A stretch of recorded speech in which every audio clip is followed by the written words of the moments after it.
நம்ம எல்லாரும் இப்பொழுது தேவனுடைய வசனத்தை ஒன்றாக நம்ம வாசித்து அதன் பின்பு கர்த்தர் நம்மோடு கூட பேசும்படியாக நம்முடைய இருதயங்களை ஆயத்தப்படுத்திக் கொள்ளலாம். பரிசுத்த மார்க்கு எழுதின சுவிசேஷம் 14வது அதிகாரம் 12 முதல்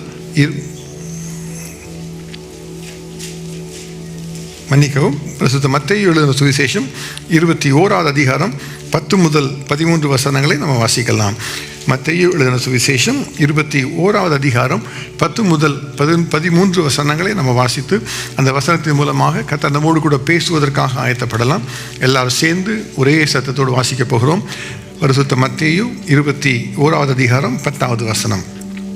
அவர் எருசலேமுக்குள் பிரவேசிக்கையில் நகரத்தார் யாவரும் ஆச்சரியப்பட்டு இவர் யார் என்று விசாரித்தார்கள்.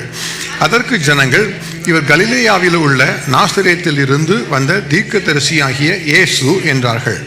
இயேசு தேவாலயத்தில் பிரவேசித்து ஆலயத்திலே விற்கிறவர்களும் கொள்ளுகிறவர்களுமாகிய யாவரையும் வெளியே துரத்தி காசுக்காரருடைய பலகைகளையும் புறா விற்கிறவர்களின் ஆசனங்களையும் கவிழ்த்து, என்னுடைய வீடு ஜெப வீடு என்னப்படும் என்று எழுதியிருக்கிறது, நீங்களோ அதை கள்ளர் குகையாக்கினீர்கள் என்றார். தகப்பனே, உடைய வார்த்தைகளுக்காக ஸ்தோத்திரம். இந்த மாலை வேளையிலே கர்த்தர் தம்முடைய வசனத்தின் மூலமாக எங்களோடு கூட பேசுவீராக.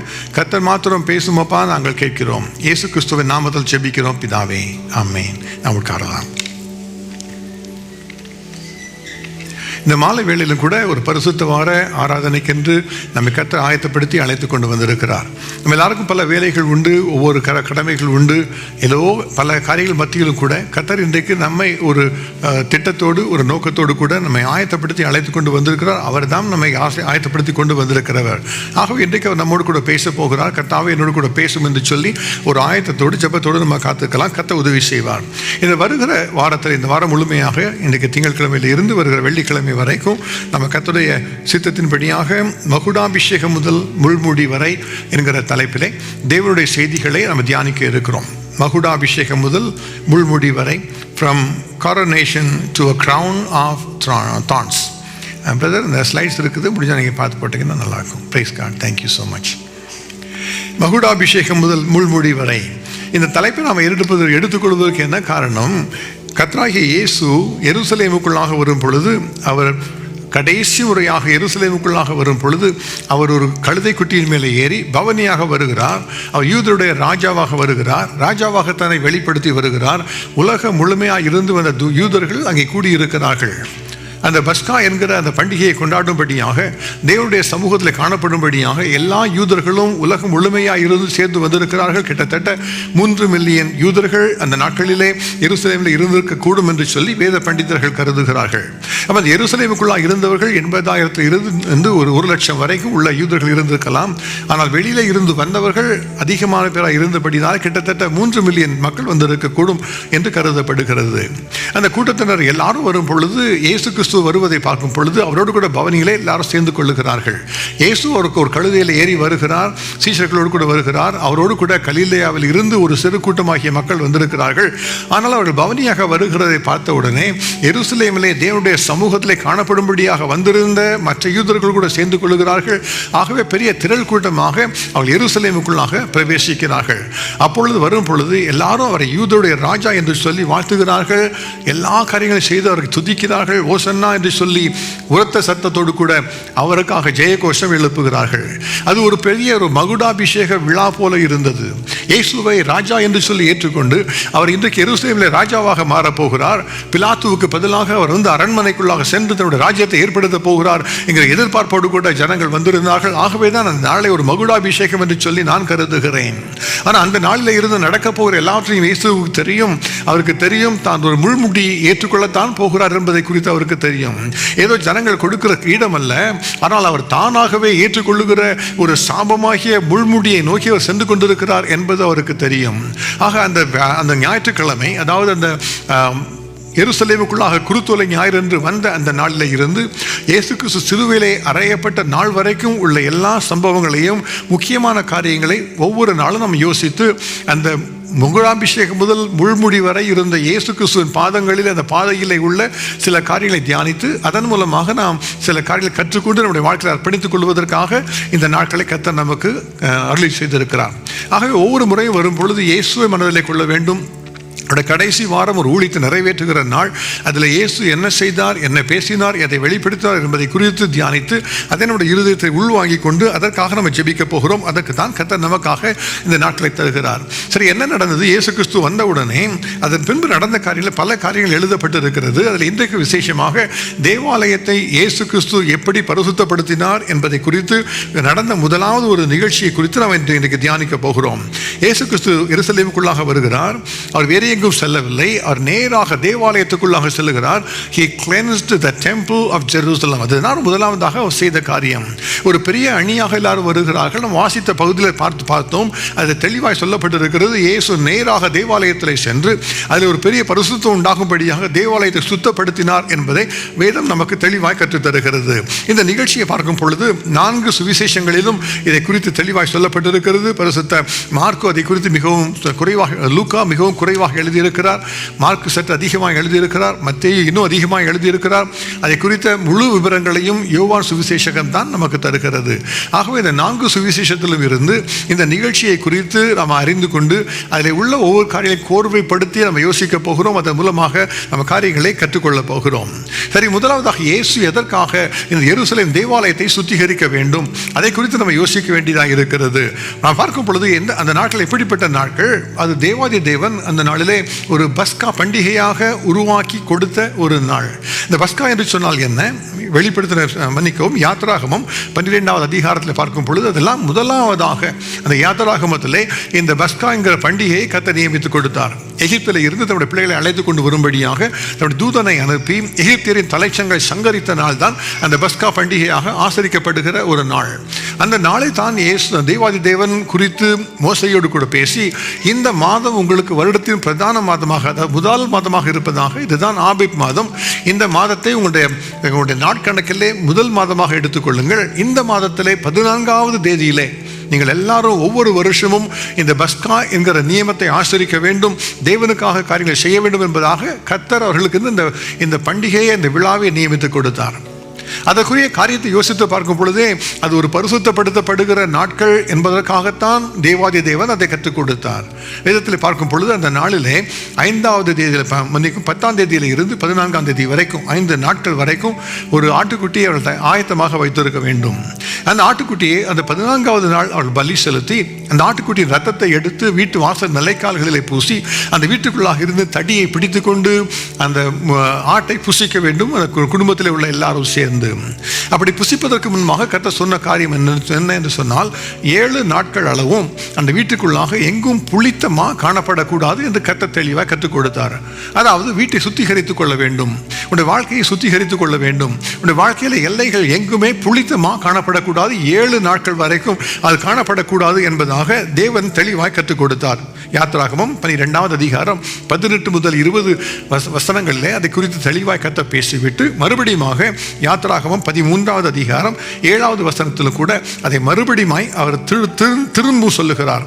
அந்த 7 நாளும் புளிப்பில்லா அப்பம் புசிக்க வேண்டும், புளிப்புள்ள அப்பம் உன்னிடத்திலே காணப்பட வேண்டாம், உன் எல்லைக்குள் எங்கும் புளித்த மாவும் உன்னிடத்திலே காணப்பட வேண்டாம் என்று சொல்லி கர்த்தர் கற்றுக் கொடுத்தார். ஆக கர்த்தர் இந்த பண்டிகை ஏற்படுத்துகிற முகாந்தரமே ஒரு பரிசுத்தப்படுத்தப்படுகிற ஒரு வாழ்க்கைக்குள்ளாக வர வேண்டும், ஒவ்வொரு வருஷமும் பரிசுத்தப்படுத்திக் கொள்ள வேண்டும் என்பதற்காகத்தான் இந்த பண்டிகையை கர்த்தர் உருவாக்கி கொடுத்தார். இதை குறித்து பவுல் எழுதும் பொழுது கொரிந்தியருக்கு எழுதின நிருபத்திலே 1வது நிருபம் 5வது அதிகாரம் 7-8 வசனங்களிலே இந்த புளித்த மாவை நம்முடைய வாழ்க்கையின் பாவத்திற்கு ஒப்புமைப்படுத்தி அவர் பேசுகிறார். வேதத்தில் சொல்லுகிறார், ஆகையால் நீங்கள் புளிப்பில்லாதவர்களாக இருக்கிறபடியே புதிதாய் பிசைந்த மாவாய் இருக்கும்படிக்கு பழைய புளித்த மாவை புறம்பே கழித்து போடுங்கள். ஏனெனில் நம்முடைய பஸ்காவாகிய கிறிஸ்து நமக்காக பலியிடப்பட்டிருக்கிறாரே, ஆதலால் பழைய புளித்த மாவோடு அல்ல, துர்க்குணம் பொல்லாப்பு என்னும் புளித்த மாவோடும் அல்ல, துப்புரவு உண்மை என்னும் புளிப்பில்லாத அப்பத்தோடு பண்டிகையை ஆசரிக்க கடவும். அப்ப இதை பார்த்தீங்கன்னா இந்த பண்டிகை நாட்களிலே கர்த்தர் விரும்புகிற காரியம் என்ன? துர்க்குணம் அல்ல, அல்லது பழைய பொல்லாப்பு அல்ல, ஆனால் தூய்மையும் உண்மையும் நம்முடைய வாழ்க்கையில காணப்பட வேண்டும் என்று கர்த்தர் ஒரு விரும்பினபடினாலே இந்த நாட்களை அதற்காக தான் கர்த்தர் உருவாக்கி கொடுத்தார். ஆக இயேசு கிறிஸ்து எருசலேமுக்குள்ளாக வரும் பொழுது, தேவாலயத்துக்குள்ளாக வரும் பொழுது அந்த பஸ்கா பண்டிகையின் நியமத்தை அவர் அறிந்து அந்த நாளில் அவர் பரிசுத்தப்படுத்த வேண்டும். எப்படி ஒரு வீட்டை சுத்தப்படுத்துகிறோமோ அப்படியே தன்னுடைய வீட்டை அவர் பரிசுத்தப்படுத்த வேண்டும் என்று விரும்பினார். ஆகவே தான் இயேசு இந்த காரியத்தை முதலாவதாக அவர் செய்தார் என்பதை நாம் அறிந்து கொள்ளலாம். இரண்டாவதாக, இயேசு கிறிஸ்துவின் ஊழியத்தை பார்த்தாலே அது பரிசுத்தப்படுத்துகிற ஒரு ஊழியம். இயேசு கிறிஸ்து இஸ்ரவேல் புத்திரரை முழுமையாக பரிசுத்தப்படுத்துவார், அதற்காகத்தான் அவர் வரப்போகிறார் என்பதை குறித்து பழைய ஏற்பாட்டை தீர்க்கதரிசிகள் முன்பாகவே தீர்க்கதரிசனமாக சொல்லி இருந்தார்கள். விசேஷமாக மல்கியா தீர்க்கதரிசி இயேசு கிறிஸ்து வருவதை குறித்து தீர்க்கதரிசனம் சொன்ன பொழுது, மல்கியாவின் புஸ்தகம் 3வது அதிகாரம் 1 முதல் 3 வசனங்களை பார்க்கும் பொழுது அவர் சொல்லுகிறார், இவர் சுத்தப்படுத்தும்படியாக சுத்திகரிக்கப்படும்படியாக வருகிற தேவனுடைய தீர்க்கதரிசி என்பதை குறித்து அவர் பேசுகிறார். இதோ நான் என் தூதனை அனுப்புகிறேன், அவன் எனக்கு முன்பாக போய் வழியை ஆயத்தம் பண்ணுவான். அப்பொழுது நீங்கள் தேடுகிற ஆண்டவரும் நீங்கள் விரும்புகிற உடன்படிக்கையின் தூதனுமானவர் தம்முடைய ஆலயத்துக்கு தீவிரமாய் வருவார். இதோ வருகிறார் என்று சேனைகளின் கர்த்தர் சொல்லுகிறார். ஆனாலும் அவர் வரும் நாளை சகிப்பவன் யார்? அவர் வெளிப்படுகையில் நிலை நிற்பவன் யார் என்று சொல்லிவிட்டு அவர் சொல்லுகிறார், அவர் புடமிடுகிறவனுடைய அக்னியை போலவும் வண்ணாருடைய சவுக்காரத்தை போலவும் இருப்பார். அவர் உட்கார்ந்து வெள்ளியை புடமிட்டு சுத்திகரித்து கொண்டிருப்பார். அவர் லேவியின் புத்திரரை சுத்திகரித்து அவர்கள் கர்த்தருடையவர்களாய் இருக்கும்படியாகவும் நீதியாய் காணிக்கையை செலுத்தும்படிக்கும் அவளை பொன்னை போலவும் வெள்ளியை போலவும் புடமிடுவார். ஹல்லேலூயா. அப்ப யோசித்து பார்த்தீங்க சொன்னா, இயேசு கிறிஸ்து வருவதற்கு என்ன முகாந்தரம்? தேவனுடைய பிள்ளைகளை பரிசுத்தப்படுத்த வேண்டும் என்பதற்காக. முழு இஸ்ரவேலை பரிசுத்தப்படுத்துவார் என்பதுதான் நாம் எதிர்பார்த்த காரியம். ஆனால் அவர் சொல்லுகிற காரியம் என்ன? லேவியரை சுத்திகரிப்பாராம், கர்த்தருக்கு ஆராதனை செய்கிறவர்களை சுத்திகரிப்பாராம், தேவனுடைய ஆலயத்தில் வருகிற தேவனுடைய பிள்ளைகளை அவர் சுத்திகரிப்பாராம். அதற்காக அவர் வந்து அக்னியை போல வருவார். அவர் மன்னாருடைய சவுக்காரத்தை போல வெளிப்படுவார். அதை யார் சகிப்பார் என்பதாக ஏற்கனவே மல்கியா எழுதி வைத்திருக்கிறார். ஆகவே இயேசு கிறிஸ்து வரும் பொழுது அவரை குறித்து சொல்லப்பட்ட வார்த்தை, அவர் சுத்திகரிக்கிறவர். இன்றைக்கும் கூட சுத்திகரிக்கிறவராக, சபையை சுத்திகரிக்கிறவராக நம்முடைய மத்தியில் எழுந்தல் இருக்கிற தேவன். ஏதோ ஒரு நாளிலே வந்து அந்த பஸ்காவை நிறைவேற்றி சென்று விட்ட தேவன் நம்முடைய தேவன் அல்ல. அந்த பஸ்காவுக்கு பதிலாக நாம் எல்லாரும் சேர்ந்து வரும்படியாக நமக்காக திருவிருந்தை ஏற்படுத்தி ஒவ்வொரு நாளும் நம்மை சுத்திகரிக்கிறவர் நம்முடைய தேவனாகிய இயேசு கிறிஸ்து. ஆக அந்த நாட்கள் சுத்திகரிப்பின் நாட்கள்.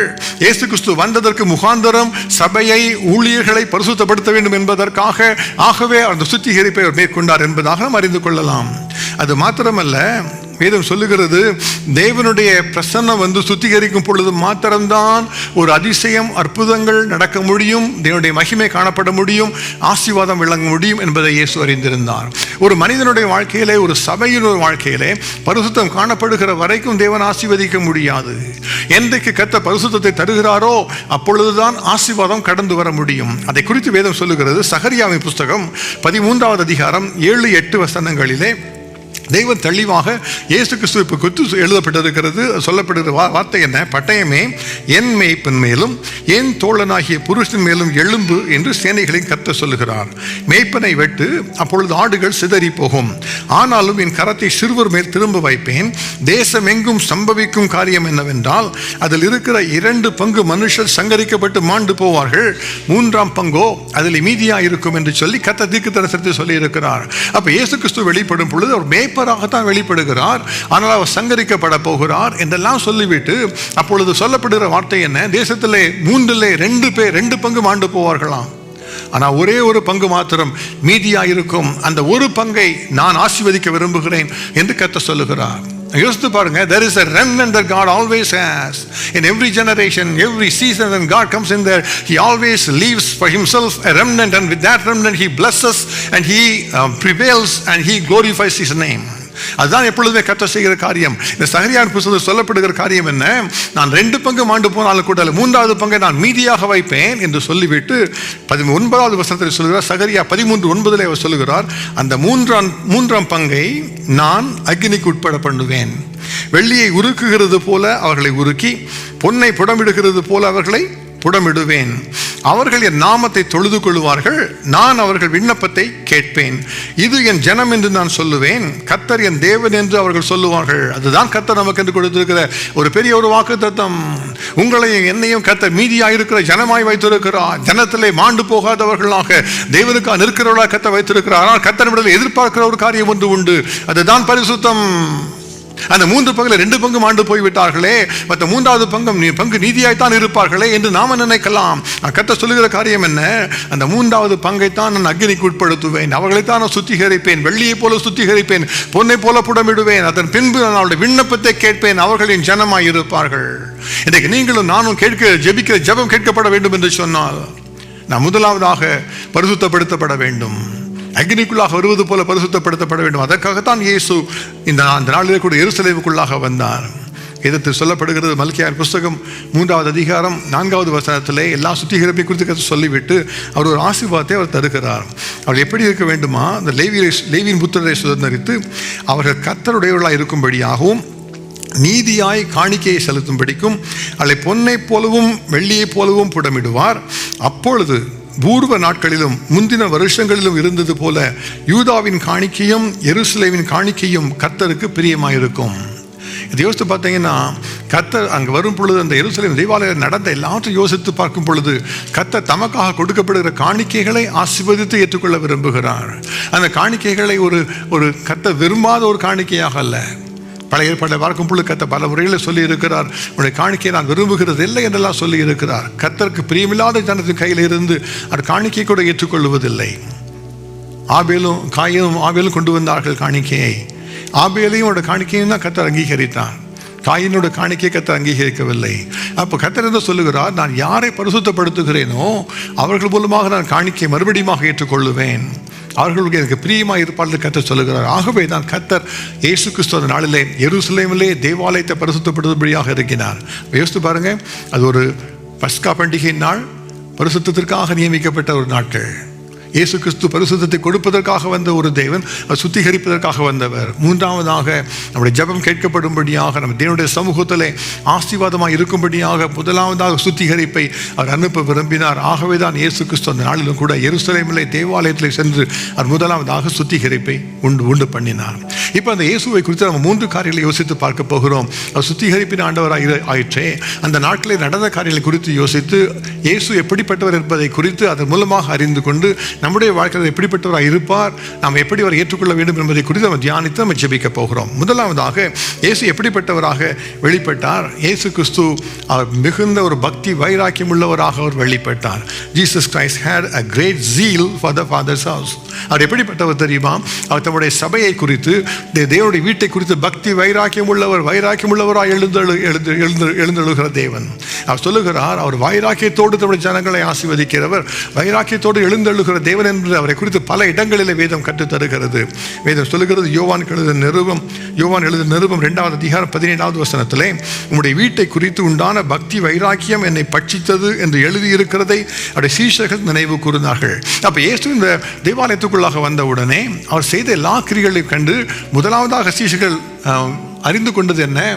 அவர் தேவனுடைய ஆலயத்தை குறித்து பக்தி வைராக்கியம் உள்ளவராக இருந்தார். சிறு வயதிலிருந்தே எப்பொழுதும் ஆலயத்தை விரும்பினவர், ஆலயத்தில் இருப்பதை விரும்பினவர், நம்முடைய பிதாவின் ஊழியத்தில் இருப்பதற்காக அவர் விரும்பினவர்.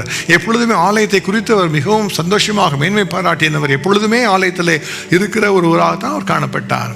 யூதர்கள் எல்லாருமே ஆலயத்தை விரும்பினவர்கள். அந்த நாட்களிலே ஒரு தேவனுடைய ஆலயம் என்று சொன்னால் அதை குறித்து ஒரு பெரிய கனம் உண்டாயிருக்கும். ஏதோ ஒரு பில்டிங் என்று சொல்லி அவர்கள் யோசிப்பது இல்லை. அது தேவன் தங்கியிருக்கிற ஸ்தலமாகவே தான் அதை எப்பொழுதுமே கருதி வந்தார்கள். இந்த ஆலயத்தை குறித்து அவர் முதலாவதாக நம்முடைய தேவனாகிய இயேசு கிறிஸ்து வைராக்கியம் உள்ளவராக இருக்கிறார். ஒரு ஆலயம் என்கிற கட்டடத்தை மாத்திரம் அல்ல, சபையை குறித்து ஒரு பக்தி வைராக்கியம் உள்ளவராக இருக்கிறார். அந்த நாளிலே அவர் சுத்திகரிப்பை அனுப்பின பொழுது அதுதான் அவர் அதை செய்ததை ஒரு வைராக்கியம் என்பதை குறித்து சீஷர்கள் உணர்ந்து கொண்டார்கள். அவர் இயேசு கிறிஸ்து வந்து என்ன செய்தார்? அந்த ஆலயத்திலே காசு பணம் மாற்றுள்ள காசுக்காரரை பார்த்தார். எக்ஸ்சேஞ்சஸ், மணி எக்ஸ்சேஞ்சஸ் அது இருப்பதை அவர் பார்த்தார். அநேக விலங்குகளை பறவைகளை விற்கிறவர்களை பார்த்தார். எல்லாரும் உடனடியாக அவர் சவுக்கை உண்டு பண்ணி அவர் எல்லாரையும் துரத்தினார் என்பதாக வேதம் கற்றுத்தருது. காசுக்காரருடைய பலகைகளை கவிழ்த்து விட்டார். புறாவிற்களை நோக்கி இந்த புறாக்களை எடுத்துக்கொண்டு போங்கள், எங்கள் பிதாவின் வீட்டை வியாபார வீடாக்காதருங்கள் என்று சொன்னார். அங்குள்ள எல்லா விலங்குகளையும் எல்லா மிருகங்களையும் அவர் சவுக்கு உண்டு பண்ணி அங்கிருந்து அனுப்பிவிட்டார். அவ்வளவாக ஒரு பெரிய வைராக்கியத்தோடு அவர் எழுத்தள்ளி சபை முற்றிலும் அந்த ஆலயம் சுத்திகரிக்கப்படுவதற்காக அவர் இப்படியாக செய்தார். யோசித்து பாருங்கள், இன்றைக்கு நம்முடைய வாழ்க்கையில் தெய்வம் வந்தால் அவர் அப்படித்தான் செய்வார். அவருக்கு பிரியமில்லாத காரியங்களை அப்புறப்படுத்துவதற்காக அவர் செய்கிறார். ஏன் எப்படி செய்கிறார்? அவர் வைராக்கியம் உள்ளவர், நம்முடைய ஜனத்தை குறித்து வைராக்கியம் உள்ளவர், நம்முடைய சபையை குறித்து வைராக்கியம் உள்ளவர். நமக்கு சபைக்கு வந்து போகும்போது ஏதோ இஷ்டப்படி வந்து போக முடியாது. தேவன் விரும்புகிறபடி தான் நாம் வர வேண்டும். அந்த வைராக்கியத்தோடு அவர் எழும்பி அவர் சுத்திகரிக்கிறார். அப்போ நடந்தது என்ன தெரியுமா? அதில் நம்ம பார்த்த ஒரு வசனத்தை நம்ம பார்க்கிறோம். என்னுடைய வீடு சகல ஜனங்களுக்கும் ஜப வீடு என்று எண்ணப்படும், நீங்களோ அதை கள்ளர் குகையாக்கினீர்கள் என்று இயேசு சொன்னார். ஆனால் இயேசு சொன்ன வார்த்தை முதலாவதாக எங்கே குறிப்பிடப்பட்டிருக்கிறது? இந்த ஆலயம் தேவனுடைய பார்வையில் கள்ளர் குகையாக மாற்றப்பட்டது என்பதை குறித்து முதலாவதாக வேதத்திலே பார்க்கிறது. எரேமியா தீர்க்கதரிசி புஸ்தகத்திலே 7வது அதிகாரம் 11வது வசனத்திலே நாம் அதை குறித்து வாசிக்கிறோம். எரேமியா தான் அந்த வசனத்தை சொன்னவர். அவர் தான் சொல்லுகிறார், இந்த ஆலயம் உங்களுடைய பார்வையிலே கள்ளர் குகை ஆயிற்றோ, நானும் இதை கண்டேன் என்று கர்த்தர் சொல்லுகிறார் என்று தீர்க்கதரிசி முதலாவதாக எழுதி வைத்திருந்தார். அப்போ யோசித்து பாருங்க, அந்த நாட்களில் இயேசு கிறிஸ்து வந்த பொழுது அந்த வசனத்தை சொல்ல காரணம் என்ன? இயேசு கிறிஸ்து தீர்க்கதரிசி என்ன எழுதினாரோ அதே காரியங்களை அன்றைக்கு சபையிலே அந்த ஆலயத்திலே இயேசு கண்டபடியினாலே இந்த வசனத்தை அவர் சொன்னார். தானாகவே அவர் சொல்லவில்லை. எல்லா யூதருக்கும் தெரிந்த ஒரு வசனத்தை தான் அவர் சொன்னார். எல்லா யூதருக்கும் மனப்பாடமாய் படித்திருந்த ஒரு வேத வசனத்தை தான் அவர் சொன்னார். என்னுடைய ஆலயத்தை கள்ளர் குகையாக மாற்றிவிட்டீர்கள் என்று சொல்லி தீர்க்கதரிசியை போல அவர் முழங்கினார். எல்லாருக்கும் தெரிந்தது இயேசு எதை குறித்து பேசுகிறார் என்று. யாருக்குமே அது ஒரு மறைவாய் இருந்ததல்ல. எல்லாரும் அந்த யூதர்கள் பழைய ஏற்பாட்டின் எல்லா புத்தகங்களும் படித்தவர்கள் அல்லவா, கற்றுக்கொண்டவர்கள் அல்லவா, அவருடைய உள்ளத்தில் தொடும்படியாக கர்த்தர் வசனத்தை சொன்னார். அப்ப எரேமியா அதை குறித்து என்ன சொன்னார்? எரேமியாவை பார்த்து கர்த்தர் சொன்ன காரியம் இதுதான். எரேமியாவே, நீ ஒன்று செய், நீ கர்த்தருடைய ஆலயத்தின் வாசலிலே போய் நின்று இந்த வார்த்தைகளை சொல். வேற யார்ட்டும் சொல்ல வேண்டாம், திருல போறோட சொல்ல வேண்டாம், வீட்டில் இருக்கிறவங்களோட சொல்ல வேண்டாம், ஆலயத்தில் போய் நின்று இதை சொல்ல வேண்டுமா? சொல்லுகிற வசனம் அந்த அதிகாரத்தின் 2வது வசனத்தில் இருந்து எரேமியா 7வது அதிகாரம் 2 முதல் 11 வசனங்களை நீ வீட்டில் முழுமையாக தியானித்து பாருங்கள். அதனால் சொல்லப்பட்டிருக்கிற காரியத்தை பாருங்கள். நீங்கள் கர்த்தருடைய ஆலயத்தின் வாசலில் நின்று அங்கே கூறி சொல்ல வேண்டிய வசனம் என்னவென்றால், கர்த்தரை பணிந்து கொள்ள இந்த வாசல்களுக்குள்ளே பிரவேசிக்கிற யூத ஜனங்களாகிய நீங்கள் எல்லாரும் கர்த்தரின் வார்த்தையை கேளுங்கள். இஸ்ரவேலின் தேவனாகிய சேனைகளின் கர்த்தர் சொல்லுகிறார், உங்கள் வழிகளையும் உங்கள் கிரியைகளையும் சீர்படுத்துங்கள், அப்பொழுது உங்களை இந்த ஸ்தலத்திலே குடியிருக்க பண்ணுவேன். கர்த்தரின் ஆலயம் கர்த்தரின் ஆலயம் கர்த்தரின் ஆலயம் இதுவே என்று சொல்லி பொய் வார்த்தைகளை நம்பிக்கொள்ளாதிருங்கள். நீங்கள் உங்கள் வழிகளையும் உங்கள் கிரியைகளையும் நன்றாய் சீர்படுத்தி நீங்கள் மனுஷனுக்கும் உள்ள வழக்கை நியாயமாய் தீர்த்து பரதேசியையும் திக்கற்றவனையும் விதவையையும் ஒடுக்காமலும் குற்றமில்லாத இரத்தத்தை இந்த ஸ்தலத்தில் சிந்தாமலும் உங்களுக்கு கேடுண்டாக அந்நிய தேவர்களை பின்பற்றாமலும் இருப்பீர்களே ஆகில், அப்பொழுது நான் உங்கள் பிதாக்களுக்கு கொடுத்த தேசமாகிய இந்த ஸ்தலத்திலே உங்களை சதா காலமும் குடியிருக்க பண்ணுவேன். இதோ ஒன்றுக்கும் உதவாத பொய் வார்த்தைகளை நீங்கள் நம்புகிறீர்கள்.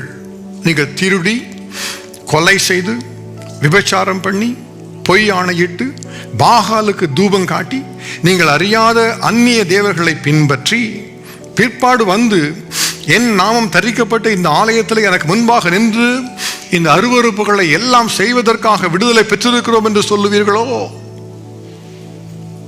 இதெல்லாம் சொல்லிவிட்டு தான் கர்த்தர் சொல்லுகிற காரியம், என் நாமம் தரிக்கப்பட்ட இந்த ஆலயம் உங்கள் பார்வைக்கு கள்ளர் குகை ஆயிற்றோ, இதோ நானும் அதை கண்டேன்.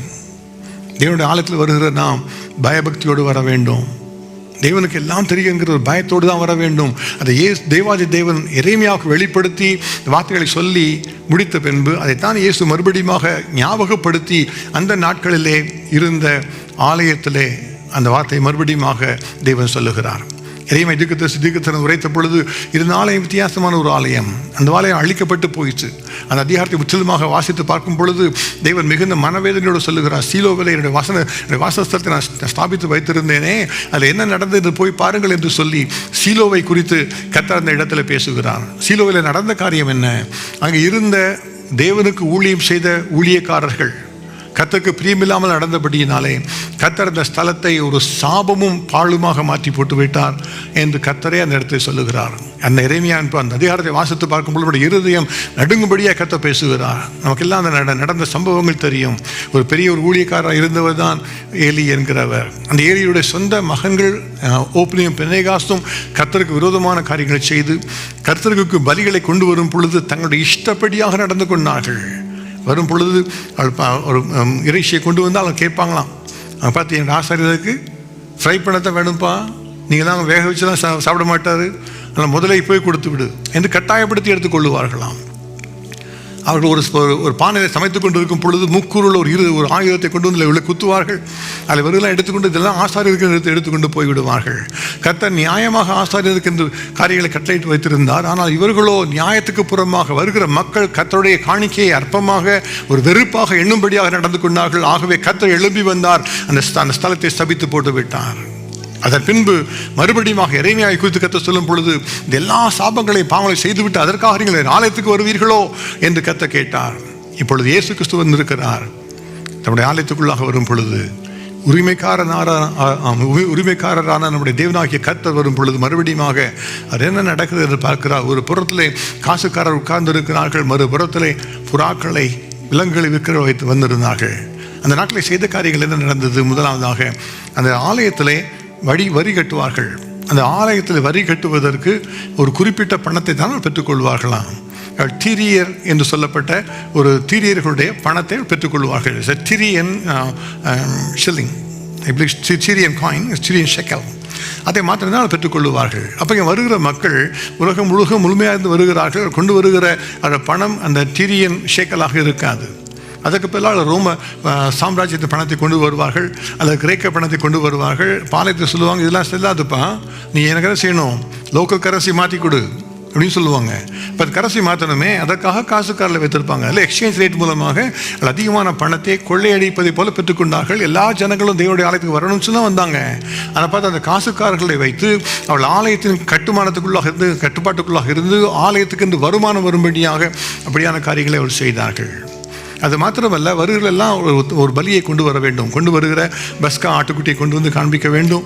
அவள் கொண்டு வந்திருந்த பலி கொடுக்க விரும்புகிற ஒரு பறவைகளை கொண்டு வந்து காண்பிக்க வேண்டும். அப்போ ஆசிரியர் சொல்லுவாங்க, இதெல்லாம் பார்ப்பதில் ஏதோ குறை இருக்கிறது, பார்த்தே நல்லா பிளமிஷ் இல்லாமல் இருக்கணுமே, குறையுள்ள நீ விலங்கை கொண்டு வந்திருக்கிறியே, அதனால் இதை நீ பலி செலுத்த முடியாதுன்னு ஆசிரியர் சொல்லுவான்.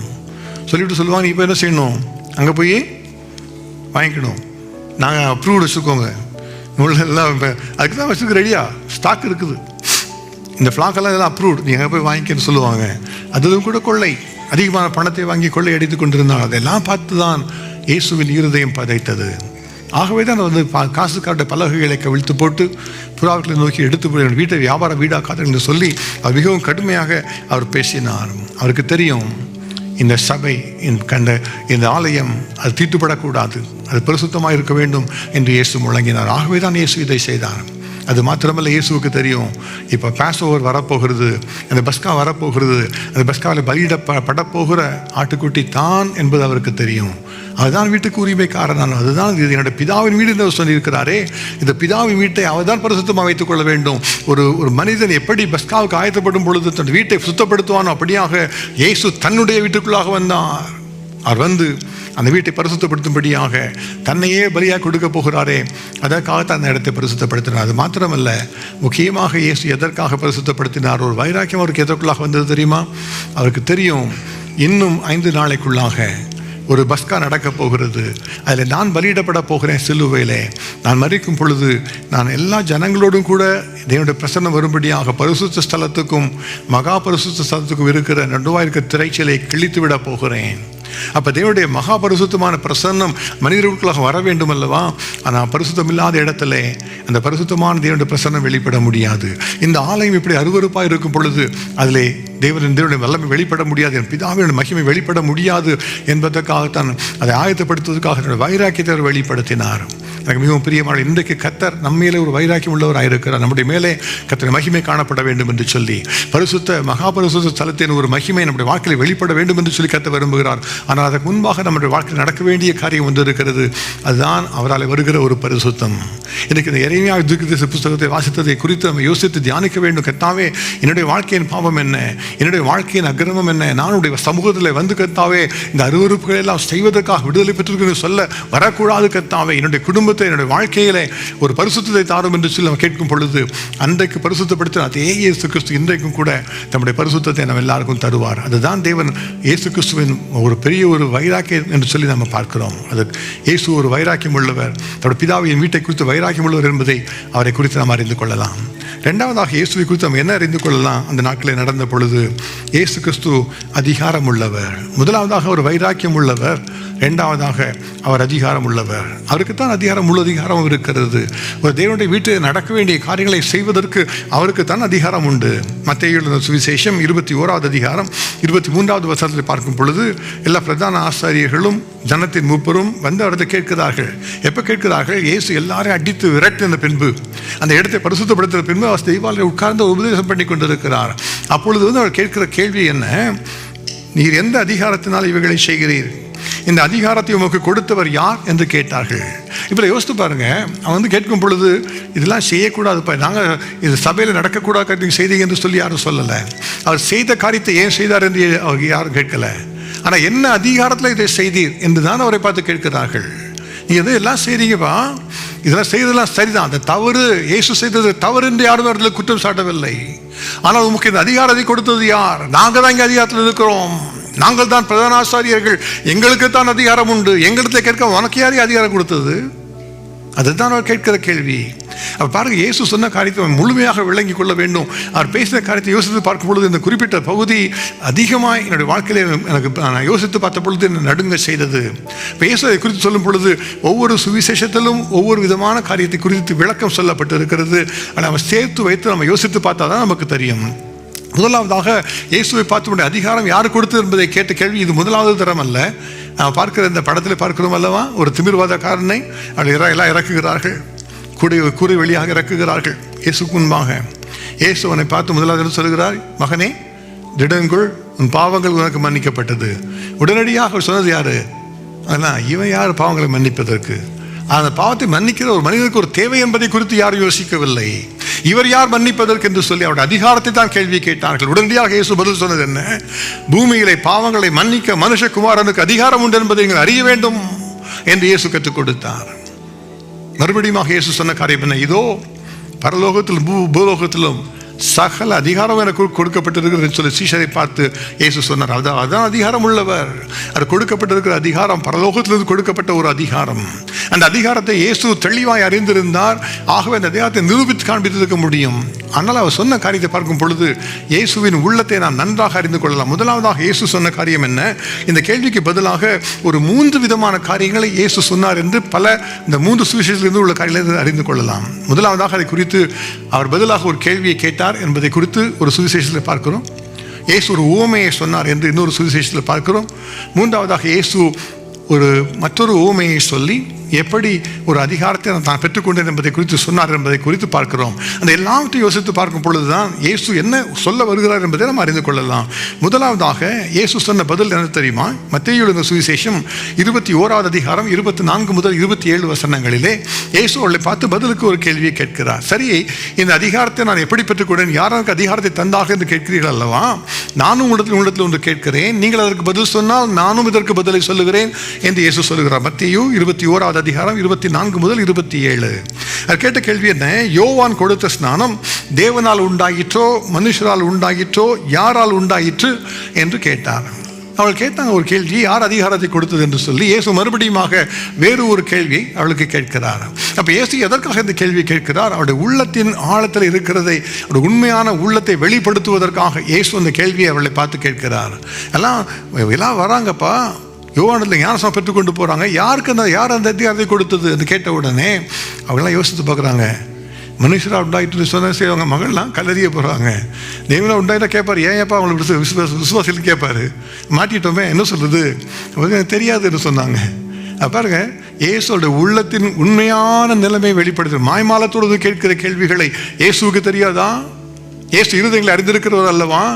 அவர் அவருடைய உள்ளத்தில் எதை வைத்து அந்த கேள்வியை கேட்கிறது என்பதை குறித்து தெளிவுபடுத்தும்படியாக அவருடைய சொந்த நிலைமை முதலாவதாக புரிய வைப்பதற்காக அந்த கேள்வியை கேட்டார். அதோடு நிறுத்திவிடவில்லை அவர். மத்தேயு சுவிசேஷம் 21வது அதிகாரம் 30 முதல் 32 வசனங்களிலே அதை குறித்து தொடர்ந்து அவர் பேசுகிறார். அவர் சொல்லுகிறார், ஆயக்காரரும் வேசிகளும் உங்களுக்கு முன்னே பரலோக ராஜ்யத்தில் பிரவேசிக்கிறார்கள் என்று அவர் சொன்னார். யோசித்து பாருங்க, இவ்வளவு தெளிவாக சொல்லுகிறார். அவர் முதலாவதாக கேட்ட கேள்வி, அதற்கு கொடுத்த பதிலுக்கு பார்த்து, நானும் இந்த அதிகாரத்தில் உங்களுக்கு செய்கிறேன் என்று சொல்லேன் என்று சொல்லிவிட்டு ஒரு உவமையை அவர் சொல்லுகிறார். ஒரு மனிதனுக்கு 2 மகன்கள் இருந்தார்கள், 2 குமாரர் இருந்தார்கள். மூத்தவனை பார்த்து தகப்பன் சொன்னான், நீ வயலில் போய் வேலை செய்யப்பா என்று சொல்லி. மூத்தவன் சொன்னான், போறியா? கண்டிப்பாக போகிறேன்னு சொன்னான். இளைவன் என்ன சொன்னான், நான் போக மாட்டேன்னு சொன்னான். ஆனால் அவன் மனஸ்தாபப்பட்டு போயிட்டான். பின்னால் 2 பேரில் யார் தேவனுடைய சித்தத்தை செய்தவன் என்று கேட்ட பொழுது அவங்க சொன்னாங்க, இளைவன் தான் செய்தான்னு சொன்னாங்க. அப்போ தேவன் சொல்லுகிறார், உங்களுடைய நீங்கள் மூத்த மகனை போல இருக்கிறீங்க, வாயினாலே சொல்லுகிறீர்கள், ஆனால் கர்த்தருக்கு ஒன்றும் செய்கிறது இல்லை. வாயினால நான் செய்கிறேன், எல்லாத்தையும் செய்கிறேன், நான் தான் இதெல்லாம் செய்வேன் என்று சொல்லுகிறேன், ஆனால் உண்மையிலே செய்கிறது அல்ல என்று சொல்லிவிட்டு சொல்லுகிறார், ஆயக்காரரும் வேசிகளும் உங்களுக்கு முன்பாக பரலோகத்தில் பிரவேசிக்கிறார். என்னென்று சொன்னால், அவர்கள் வந்து யோவான் கொடுத்த ஸ்நானத்தை ஏற்றுக்கொண்டார்கள். அந்த ஞானஸ்நானத்தை ஏற்றுக்கொண்டு மனம் திரும்பினார்கள். உங்களுடைய வாழ்க்கையில் மனம் திரும்புதல் இல்லாமல் இருக்கிறீர்கள், ஆகவே நீங்கள் பரலோக ராஜ்யத்துக்கு போவதில்லை என்பது தெளிவாய் அவர்கள் புரிந்து கொள்ளும்படியாக கர்த்தர் விளக்கி சொன்னார். இயேசு சும்மா ஏதோ அழுக்கெல்லாம் சுத்தப்படுத்துவதற்காக ஆலயத்துக்குள்ளாக வரவில்லை. ஒரு மனிதனுடைய உள்ளத்தின் வாழ்க்கையை மாற்றுவதற்காக இயேசு வந்தார். அவருடைய உண்மையான உள்ளத்தை அறிந்து கொள்ளும்படியாக நீங்கள் ஆலயத்தில் தேவாலயத்தில் இருக்கிறீர்கள், ஆனாலும் மனம் திரும்புதல் இல்லாமல் இருக்கிறீர்கள் சொல்லி கடினமாய் கத்த சொல்லி அதை ஒரு ஓமை கூட சொல்லி விளக்கினார். இன்னைக்கு நம்ம யோசித்து பார்க்கணும், மூத்த மகனை போல இருக்கிறோமா? வாயினாலே வார்த்தை போடுகிறோமா? உண்மையாகவே செயலை காண்பிக்கிறோமா? செயல்களும் வார்த்தைகள், வாயின் வார்த்தைகள் ஒன்றாக இருக்கிறதா என்பதை யோசித்து பார்க்க வேண்டும். இயேசு அதற்காகத்தான் தெளிவாக இந்த காரியத்தை குறித்து சொன்னார். முதலான அந்த ஊமையை சொல்லி கொடுத்தார். அதன் பின்பு 2வதாக மற்றொரு ஊமையை சொல்லுகிறார். அவர் தான் எதற்காக வந்தேன் என்பதை வெளிப்படுத்துவதற்காக சொல்லுகிறார். அதில் சொன்ன ஒரு ஊமை நமக்கெல்லாம் தெரிந்த ஊமை தான். அது மத்தேயு சுவிசேஷம் 21வது அதிகாரம் 37 முதல் 39 வசனங்களிலே அது முக்கியமான அந்த குறிப்பை நாம் அறிந்து கொள்ளலாம். ஒரு எஜமானுக்கு ஒரு திராட்சை தோட்டம் இருந்தது. தோட்டக்காரத்தில் குத்தகை கொடுத்து தூர தேசத்துக்கு பிரயாணப்பட்டு போனான். கனிக்காலம் சமீபித்த பொழுது அந்த கனிகளை வாங்கி வரும்படியாக தன்னுடைய ஊழியக்கார சிலரை அனுப்பினான்.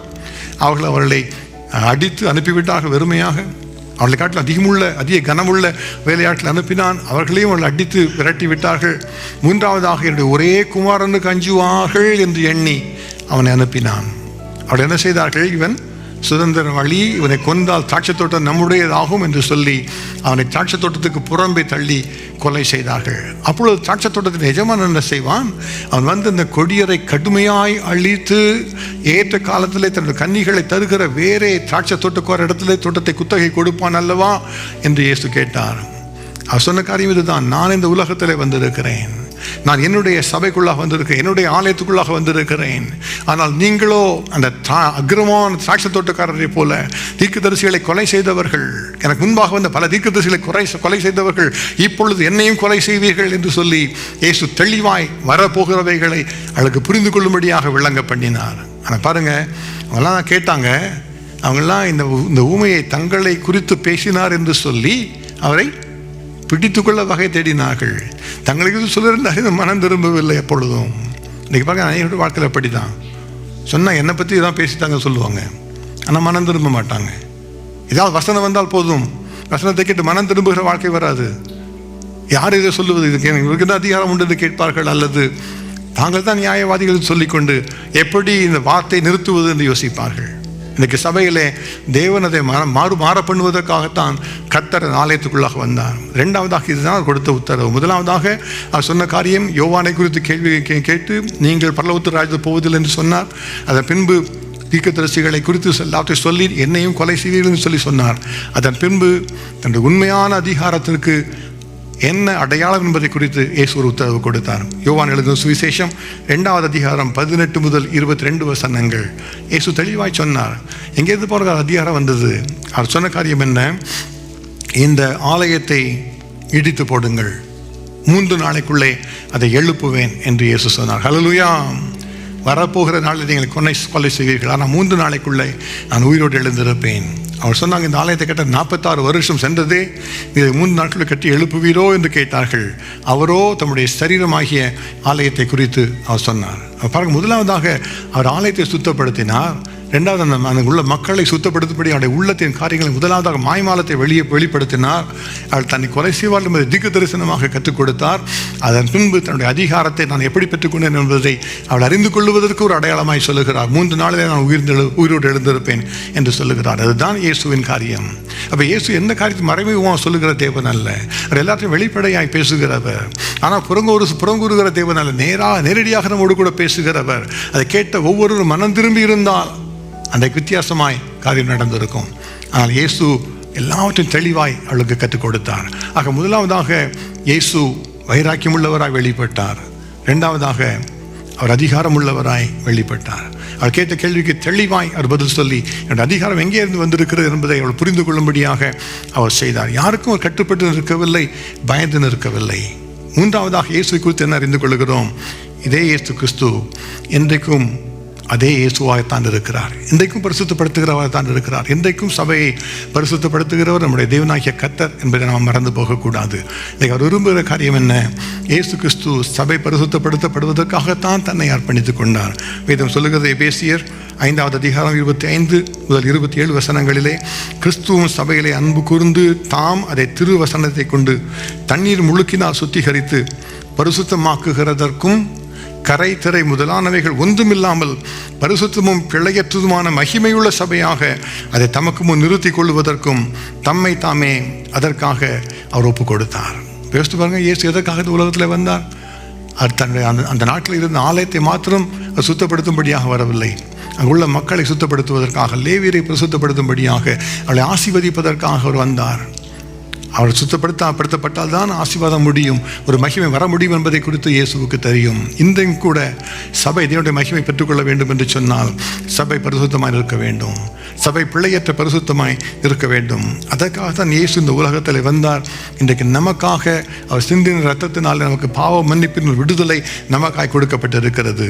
எரேமியா தீர்க்கதரிசி புஸ்தகம் 7வது அதிகாரம் 22-23 வசனங்களிலே கர்த்தர் சொன்ன காரியம் இதுதான். நான் உங்கள் பிதாக்களை எகிப்து தேசத்திலிருந்து வர பண்ணின பொழுது தகன பலியை குறித்தும் மற்ற பலிகளை குறித்து நான் அவளோடு பேசினது உண்டு.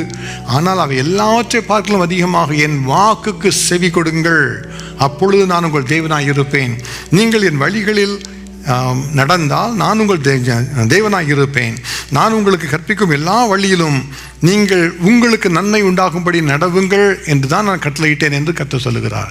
இப்போ ஜனங்கள் பார்த்ததெல்லாம் ஏதோ பலியை குறித்து தான் அவர் பேசுகிறார் என்று யோசித்துக் கொண்டார்கள். ஆனால் கர்த்தர் விரும்பின காரியம் என்ன? என்னுடைய வசனத்துக்கு கீழ்ப்படுகிற காரியம் இருக்கிறதா? அந்த கீழ்ப்படிதல் நடந்து கொள்ளுங்கள், அப்பொழுது ஆசீர்வதிக்கப்படுவீர்கள் என்று கர்த்தர் சொன்னார். இன்றைக்கும் அந்த தேவன் மாறாதவர். எரேமியாவின் மூலமாக என்ன பேசினாரோ அதே காரியத்தை இயேசு இந்த உலகத்தில் வந்த பொழுது அவர் சபையை, நகரத்தை பரிசுத்தப்படுத்தும்படியாக, நகரத்துக்கு வெளியாக அவர் கொலையுண்டார், பாடுபட்டார் என்று வேதம் கற்றுத் தருகிறது. இன்றைக்கு சபையிலே ஒவ்வொருவரும் பரிசுத்தப்படுத்தும்படியாக கர்த்தர் நம்மோடு கூட வந்து ஒவ்வொரு நாளும் சபை பரிசுத்தப்படுத்துகிறவர். 1 கொரிந்தியர் 6வது அதிகாரம் 19வது வசனம் சொல்லுகிறது, நீங்களே அந்த ஆலயமாக இருக்கிறீர்கள், உங்கள் சரீரமே ஆலயமாக இருக்கிறது, உங்களை பரிசுத்தப்படுத்தும்படியாக இயேசு இந்த உலகத்தில் வந்தார் என்று சொல்லி வேதம் கற்றுத் தருகிறது. உங்கள் சரீரமானது நீங்கள் தேவனாலே பெற்றும் உங்களிலே தங்கியும் இருக்கிற பரிசுத்த ஆவியினுடைய ஆலயமாக இருக்கிறது என்றும் நீங்கள் உங்களுடையவர்கள் அல்லவென்றும் அறியீர்களா? அப்போ இந்த ஆலயத்தை, நம்முடைய சரீரமாகிய ஆலயத்தை கர்த்தர் பரிசுத்தப்படுத்த வேண்டும். அந்த அதிகாரத்தை முற்றிலுமாக வாசித்து பாருங்க. 1 கொரிந்தியர் 6வது அதிகாரம் முற்றிலுமாக வாசித்து பாருங்கள். அதில் பலவிதமான பாவங்களை எழுதி வைத்திருக்கிறார். எல்லாம் சொல்லியிருக்கிறார், அதெல்லாம் நீங்கள் விட்டு மாறணும். உங்களுடைய சரீரம் தேவனுடைய ஆலயமாக இருக்கிறது, ஆகவே அந்த ஆலயம் பரிசுத்தப்படுத்தப்படியாக நீங்கள் ஒப்புக் கொடுக்க வேண்டும் என்று அவர் சொல்லுகிறார். இன்றைக்கு அப்படி பரிசுத்தப்படுத்துகிறவர் நம்முடைய தேவனாகிய கர்த்தர். என்றைக்கு அன்றைக்கு எருசலேமிலிருந்து சுத்தப்படுத்தினாரோ, அங்குள்ள ஜனங்களோடு பேசினாரோ, அதே இயேசு கிறிஸ்து தான் இன்றைக்கு நம்மோடு கூட பேசி கொண்டு இருக்கிறார். அவரை குறித்து பவுல் சொல்லும் பொழுது சொல்லுகிறார், இந்த தேவனுடைய மகிமை பாருங்க எங்களுக்குள்ளாக வந்திருக்கிறது. இந்த மகிமை நாங்கள் எங்கே பெற்றிருக்கிறோம்?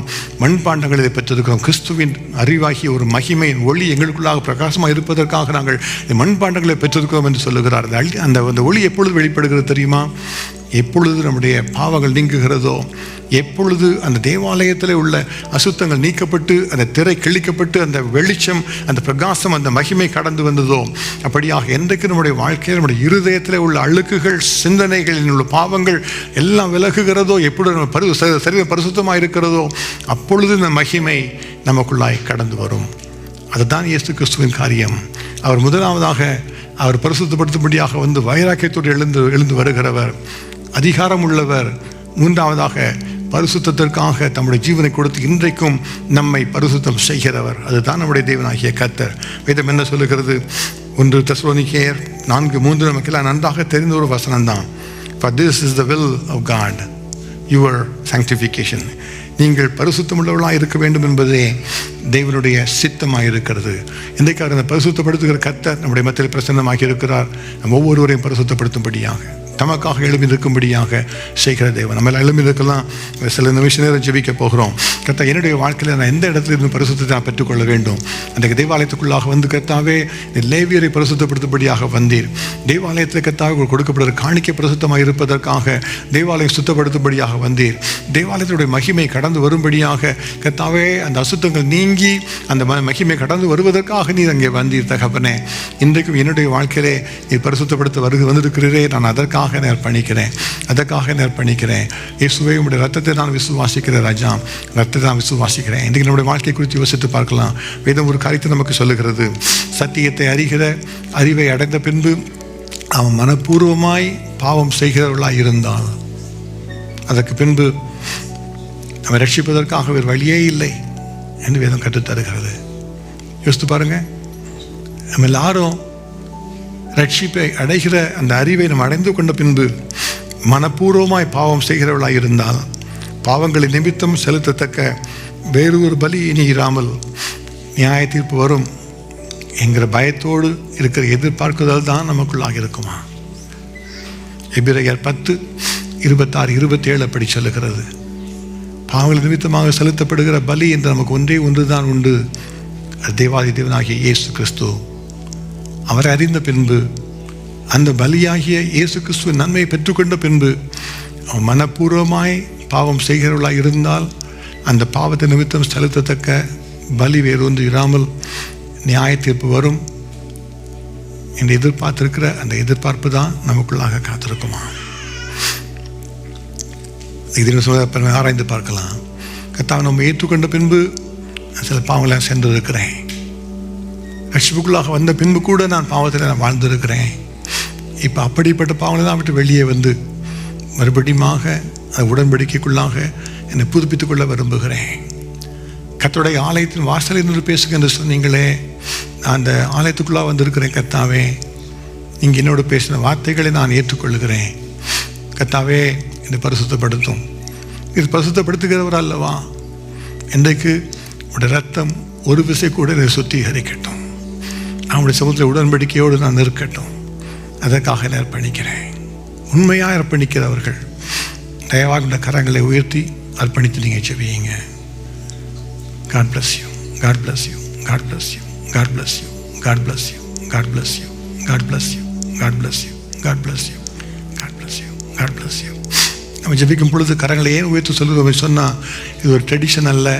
You are not going to make me happy by raising your hand, but you are making a covenant with God, and God reaches out and holds your hand to re-establish that covenant with you. என்றைக்கு அந்த உடன்படிக்கைக்குள்ள கர்த்தர் கொண்டு வந்திருக்கிறார், மகிழ்ச்சியோடு நன்றி செலுத்துங்க. அவர் கொடுக்குற அந்த ஆசீர்வாதத்தை பெற்றுக்கொள்ளுங்க. தகப்பனே, உமக்கு ஸ்தோத்திரம் அப்பா. நீ தகப்பனே, எங்களுக்காய் கர்த்தாவே சிலுவையிலே மரிக்கும்படியாக வந்த பொழுது முதலாவதாக தேவாலயத்தை பரிசுத்தப்படுத்தி கர்த்தாவே எங்கள் எல்லாருக்கும் பரிசுத்த வாழ்க்கையை குறித்து கற்றுக் கொடுத்தீங்க ராஜா. உமக்கு ஸ்தோத்திரம். என்னுடைய வாழ்க்கையின் மாய்மாலங்களை எடுத்து போடுவீராக அப்பா. என்னுடைய வாழ்க்கையில கர்த்தாவே நாங்கள் தேவனுடைய வசனத்தை கர்த்தாவே எந்தெந்த இடங்களில் கீழ்ப்படியாமல் இருக்கிறோமோ அதெல்லாம் விட்டு வெளியே வரும்படியாக இன்றைக்கு உறுதியாக நாங்கள் வாழ்வதற்கு அர்ப்பணித்திருக்கிறோம் கர்த்தாவே. இன்றைக்கு கைகளை உயர்த்தி நாங்கள் அர்ப்பணித்துக் கொண்ட எல்லாருடைய வாழ்க்கையில் கர்த்தர் ஒரு உடன்படிக்கை ஏற்படுத்துவீராக. கர்த்தருக்காக பரிசுத்தமாய் நிற்கிற உடன்படிக்கை ஏற்படுத்தி தருவீராக. இன்று முதற்கொண்டு சத்துரு யாரையும் தொட முடியாதபடியாய் அப்பா பரிசுத்த வாழ்க்கையை ஒவ்வொருவருக்கு கர்த்தாவை ஆழப்படுத்தி தர வேண்டுமாறு ஜெபிக்கிறோம் ராஜா. தேவனே, நாங்கள் உமக்கு நன்றி செலுத்துகிறோம். இது எல்லாத்தையும் செய்கிறவரப்பா, உமக்கு ஸ்தோத்திரம், உமக்கு நன்றி ராஜா. தேவனே, நீர் இப்படி செய்ததற்காக உமக்கு ஸ்தோத்திரம் அப்பா. இன்று முதற்கொண்டு கர்த்தாவை ஒவ்வொருவருடைய வாழ்க்கையில் கர்த்தர் அற்புதங்களை செய்வீராக. நீ கர்த்தாவை எந்தெந்த இடத்துல பரிசுத்தத்தை அனுப்புகிறீரோ அந்தந்த இடத்துல கர்த்தர் ஆசீர்வாதங்களை அனுப்புகிறவர். அதற்காக நாங்கள் உங்களுக்கு நன்றி செலுத்துகிறோம் ராஜா. எந்த இடத்துல பரிசுத்தத்தை அனுப்புகிறோமோ அந்த இடத்துல கர்த்தாவை தேவாதி தேவன் கர்த்தர் மகிமையை அனுப்புகிறவர் ராஜா. அதற்காக நாங்கள் நன்றியோடு ஸ்தோத்திரிக்கிறோம், நன்றி செலுத்துகிறோம் ராஜா. கர்த்தர் மகிமைப்படுவீராக. கர்த்தர் பெரிய காரியங்களை செய்வீராக ராஜா. ஒவ்வொரு வாழ்க்கையிலும் கர்த்தாவே தேவாதி தேவன் தகப்பனே அற்புதங்களை செய்து மகிழ பண்ணுவீராக. மீதியான வாரம் முழுவதும் கர்த்தாவே ஒவ்வொரு வாரமும் ஒவ்வொரு நாளும் நாங்கள் கூடி வரும் பொழுதெல்லாம் கர்த்தாவே கர்த்தருடைய வசனங்கள் மூலமா எங்களோடு கூட பேசுவீராக. இந்த பரிசுத்த வாரத்திலே கர்த்தாவே நாங்கள் உண்மையாய் பரிசுத்தத்திலே வளருவோம். இயேசுவை போல கர்த்தாவே நடந்து கொள்ள உமோடு கூட நடக்கவும் எங்களுக்கு கிருபை தருவீராக ராஜா. தேவாதி தேவன் அப்படி செய்கிறதுக்காக உமக்கு ஸ்தோத்திரம், உமக்கு நன்றி ராஜா. கர்த்தர் மகிமையை எடுத்துக்கொள்ளுவீராக. இந்த கர்த்தா வீட்டில் இருந்து இந்த ஆலயத்தில் சபையிலே பங்கு பெற்ற ஒவ்வொருவருக்காக நாங்கள் ஜெபிக்கிறோம். ஒவ்வொருவரை கர்த்தர் ஆசீர்வதிப்பீராக. வீடுகளில் இருந்தவர்கள் ஏறிடுற ஜெபத்தை எல்லாம் கர்த்தர் கேட்டு தகப்பனை உடன்படிக்கை உறுதிப்படுத்தி அவளுக்கு கூட மகிழ பண்ணுவீராக ராஜா. தேவாதி தேவன் அப்படி செய்கிறதுக்காக உமக்கு ஸ்தோத்திரம், உமக்கு நன்றி ராஜா. எல்லாருடைய வாழ்க்கையில் கர்த்தாவே இந்த வசனத்தின் உத்தமத்தை எங்களுக்கு தந்து கர்த்தாவே கர்த்தர் ஆசீர்வதிப்பீராக. கர்த்தர் மகிமைப்படுவீராக. தேவாதி தேவன் செய்கிறதுக்காக உமக்கு ஸ்தோத்திரம், துதி கன மகிமை எல்லாவற்றையும் இயேசு ராஜாவுக்கு நாங்கள் செலுத்துகிறோம். இயேசு கிறிஸ்துவின் நாமத்தில் ஜெபிக்கிறோம் பிதாவே, ஆமென்.